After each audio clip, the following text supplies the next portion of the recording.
Hello বন্ধুরা, আশা করছি সবাই ভালো আছেন আর ভালো থাকবেন। তো কুকিং উইথ সুনিতার চ্যানেলে আজকে অনেক দিন পরে আবারও রান্নার ভিডিও নিয়ে চলে আসলাম। তো আজকে রান্না করব আলু ভেন্ডি দিয়ে, রুই মাছের মাথা দিয়ে আলু ভেন্ডির তরকারি করব। তো কিভাবে করব আপনারা পুরো ভিডিওটা প্রথম থেকে শেষ পর্যন্ত দেখবেন, তবেই জানবেন যে কিভাবে আমি রান্না করছি। পুরো জিনিসটা না দেখলে বুঝতে পারবেন না। তো ঠিক আছে বন্ধুরা, আমি আলু আর ভেন্ডিগুলো কেটে নিই। মাছের মাথা আমার ধোয়া আছে, নুন হলুদ মাখাবো। তো কেটে নিই, আবারও ফিরে আসছি। এবারে মাছের মাথার মধ্যে নুন হলুদ মাখিয়ে দেবো। মাথাটা ধুয়ে নিয়েছি আগে।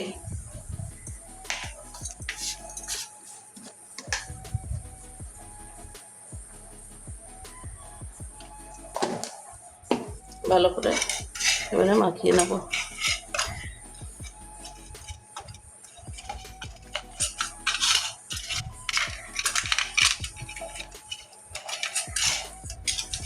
নুন হলুদ মাখানো হয়ে গেছে, এবারে রেখে দেবো কিছুক্ষণ। ততক্ষণ সবজিটা কেটে নেব।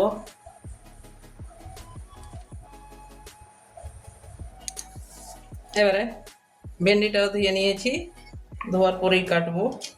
এই যে এভাবে দুভাগ করে মাঝখানে এরকম একটু চিরিয়ে দেবো। ভেন্ডিগুলো একটু লম্বা লম্বা আছে, এই যেভাবে কেটে মাঝখানটা চিরিয়ে দেবো, তাহলে মশলাগুলো ঢুকবে, নুনটাও ঢুকবে। এভাবে সমস্ত ভেন্ডিগুলো কেটে নেব।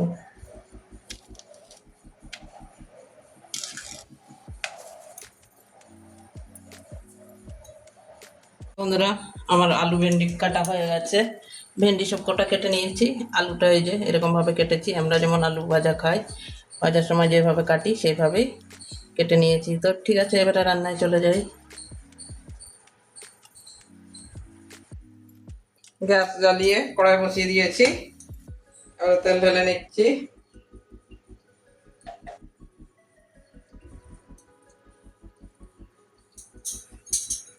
তেলটা গরম হতে দেবো একটু।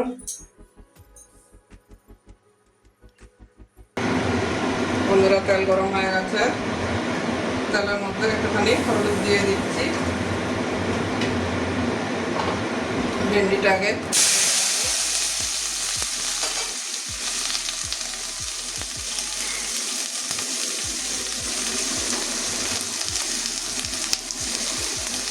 ভেন্ডিটা একটু কাঁচা গন্ধ যাওয়া পর্যন্ত ভাজবো।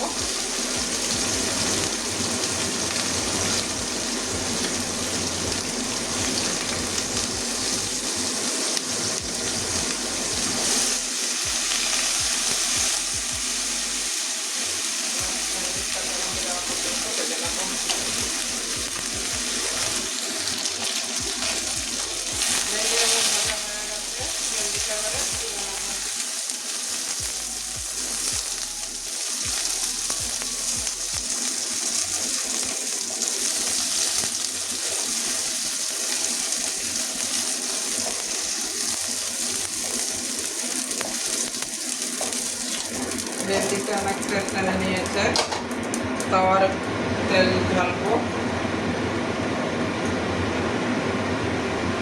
আরও তেল ঢেলে দিলাম। এই তেলে এই রান্নায় একটু তেলটা বেশি লাগে, তো আবারও তেলটা গরম হতে দেবো।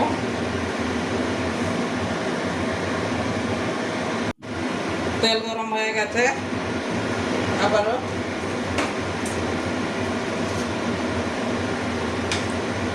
এবারে আলুটা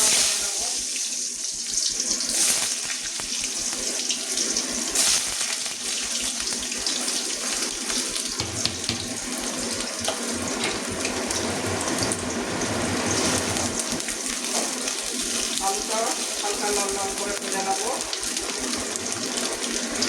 ভাজলেও হয় আলু, না ভাজলেও হয়, তো আমি ভেজে নিচ্ছি। ভাজলে একটু ভালো হয়, ওই জন্য ভাজছি। আলুটাও ভাজা হয়ে গেছে, আলুটাও তুলে নেব।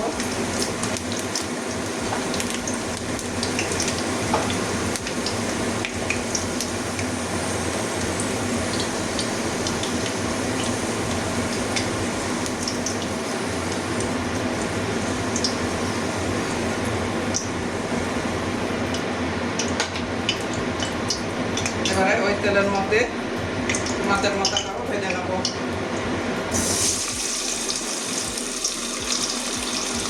দুটো মাথা একসঙ্গে ভেজে নিচ্ছি।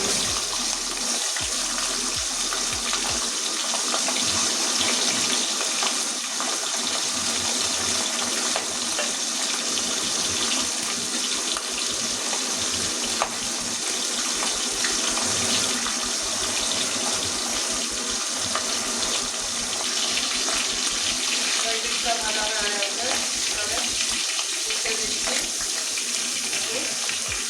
লাল লাল করে ভেজে নেব।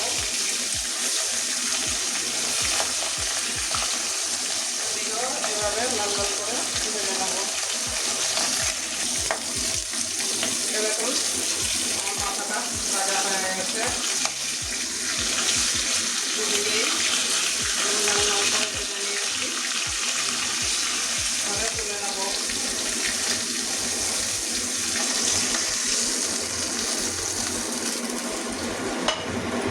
ওই তেলের মধ্যেই রান্নাটাও করে নেব। ফোড়নে 5 ফোড়ন দিয়ে দিচ্ছি।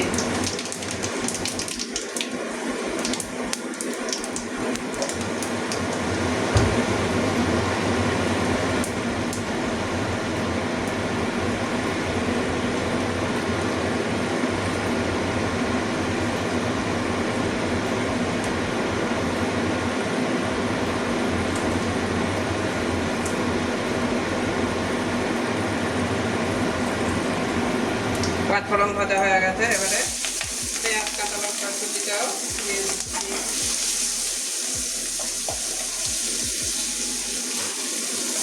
পেঁয়াজটাও কাঁচা গন্ধ যাওয়া পর্যন্ত ভেজে নেব। পেঁয়াজটা ভাজা হয়ে গেছে, কাঁচা গন্ধ চলে গেছে। এবারে আদা রসুন কুচি দিয়ে দিচ্ছি, মানে গ্রেটারের মধ্যে বসে নিয়েছি, পেস্ট করে নিই। এটাও কাঁচা গন্ধ যাওয়া পর্যন্ত ভেজে নেব।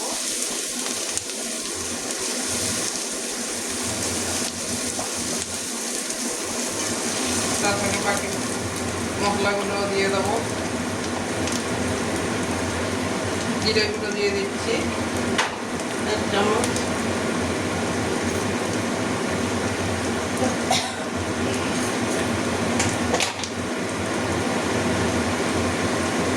ধনেগুলো দিচ্ছি 1 চামচ।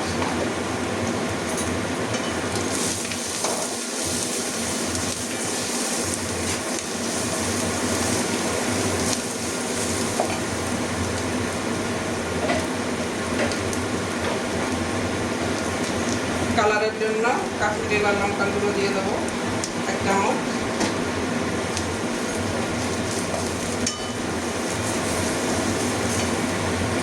এবার একটা মিডিয়াম সাইজের টমেটো কুচি করে নিয়েছি, ওটাও দিয়ে দেবো।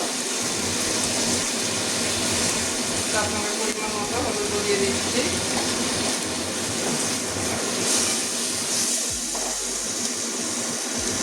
এবারে জল দিয়ে মশলাটা কষিয়ে নেব। মশলা থেকে যতক্ষণ তেল ছাড়বে না ততক্ষণ মশলাটা কষাবো। নুনটা দিয়ে দিচ্ছি, পরিমাণ মতো নুনটা দিয়ে দিচ্ছি। আর নুন দেবো না পরে, কারণ নুনটা এখন দিচ্ছি টমেটোটা তাড়াতাড়ি গলে নরম হয়ে যাবে।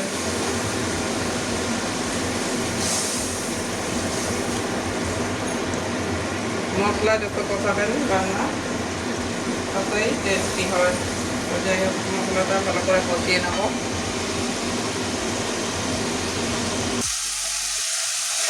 দেখুন মশলা থেকে তেল ছেড়ে দিয়েছে। এবারে আমি ভেজে রাখা মাছের মাথাটা দিয়ে দেবো। খুন্তির সাহায্যে ভাঙলাম একটু মাছের মাথাটা। এবারে ভালো করে আবার একটু কষিয়ে নেব মশলার সঙ্গে। খুন্তি দিয়ে এভাবে একটু ভেঙে দিচ্ছি মাথাটা।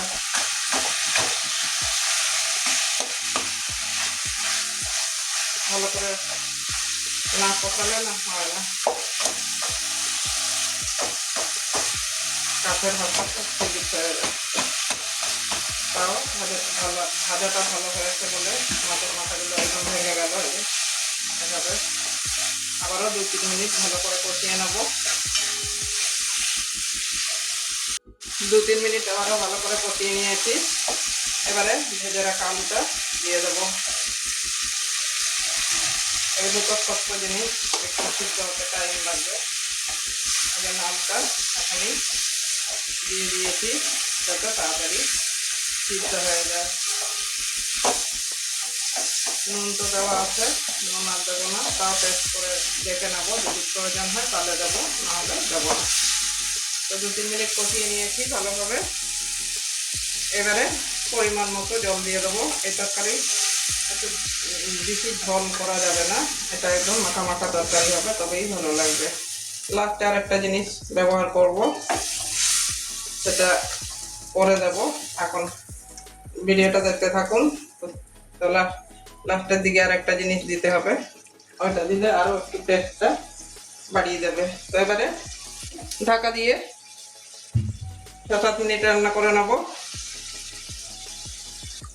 এবারে ঢাকা দিয়ে দিচ্ছি। 6-7 মিনিট পরে আবারও ফিরে আসছি। 5-6 মিনিট পরে আবারও চলে এসছি। এবারে ঢাকনাটা খুলবো, আলুটা কতটা সিদ্ধ হয়েছে।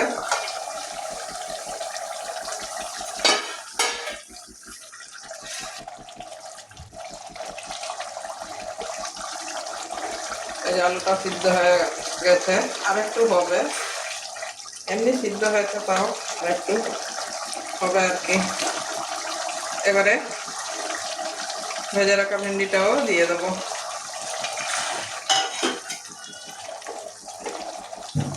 ভালো করে মিশিয়ে দেবো।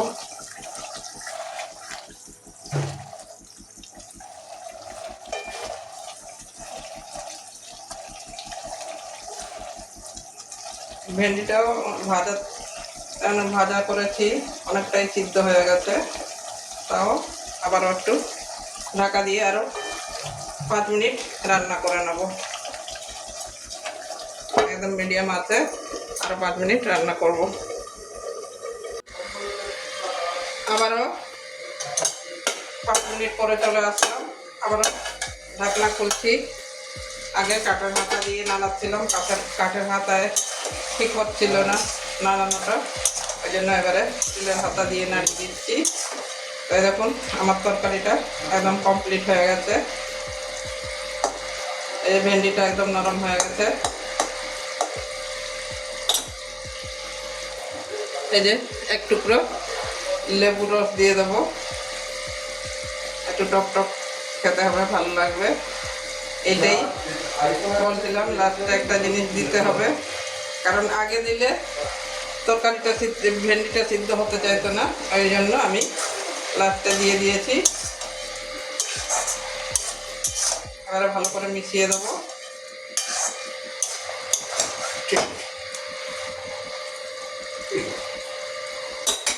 এবারে এই যে ধনে পাতা কুচি দিয়ে দেবো। ধনে পাতা কাঁচা মানে ধনে পাতা যদি থাকে দিয়ে দেবেন, আর না হলে গরম মশলা দিয়ে নামাতে পারবেন।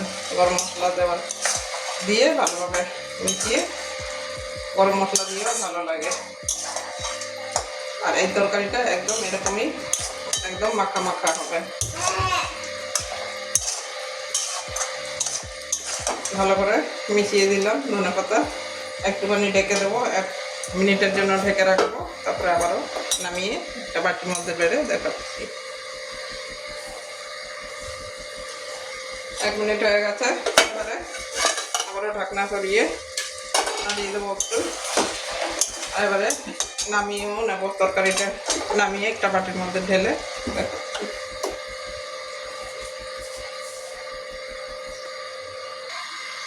তো বন্ধুরা ভেন্ডি মাছের মাথা দিয়ে ভেন্ডি আলুর তরকারি হয়ে গেছে আমার। আর কেমন হয়েছে অবশ্যই কমেন্ট করবেন। আর আপনারা বাড়িতে একদিন এইভাবে বানিয়ে খেয়ে দেখবেন, খেতে খুবই ভালো লাগে। তো ঠিক আছে, আজকের জন্য আসছি। কারণ আর নতুন বন্ধুদের বলবো লাইক করবেন, চ্যানেলে নতুন হলে সাবস্ক্রাইব করে পাশে থাকবেন। তো ঠিক আছে বন্ধুরা, আজকের জন্য আসছি। আবার অন্য কোনো দিন অন্য কিছু রেসিপি নিয়ে আসবো। ততক্ষণের জন্য সবাই ভালো থাকুন।